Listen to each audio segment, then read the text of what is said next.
আপনি কি খুব কষ্টে আছেন? নিঃশ্বাস বন্ধ হয়ে যাওয়া কষ্ট? কেউ আপনাকে বিশ্রীভাবে আঘাত করেছে, খুব খারাপভাবে ঠকিয়েছে, অপমান করেছে, অন্তরটা ভেঙে দিয়েছে। বুকের ভেতরে তীব্র যন্ত্রণা হচ্ছে। কে শুনবে এই যন্ত্রণার কথা? তারপর হয়তো ভাবছেন, বললেই বা কি হবে? কে বুঝবে আপনার এই কষ্ট আর যন্ত্রণা? কে ভাগ করে নিবে আপনার এই কষ্ট? কে দূর করবে আপনার সকল সমস্যা আর কষ্টগুলো? হয়তো ভাবছেন আপনার কেউ নেই, কিংবা আপনার পাশে কেউ নেই।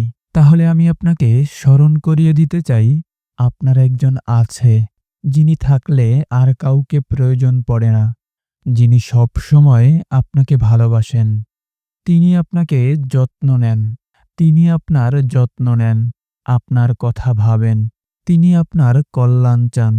তিনি আপনাকে শুনতে পছন্দ করেন। প্রতিটি মুহূর্তে আপনার সাথেই থাকেন। তিনি চান আপনি শিশুর মতো কেঁদে কেঁদে মনের সব কষ্টগুলো তার কাছে বলুন। তিনি আপনার একমাত্র আপন, সবচেয়ে আপন। হ্যাঁ, তিনি আপনার রব। আপনি যতই কষ্টে থাকুন না কেন, আল্লাহর কাছে বলুন।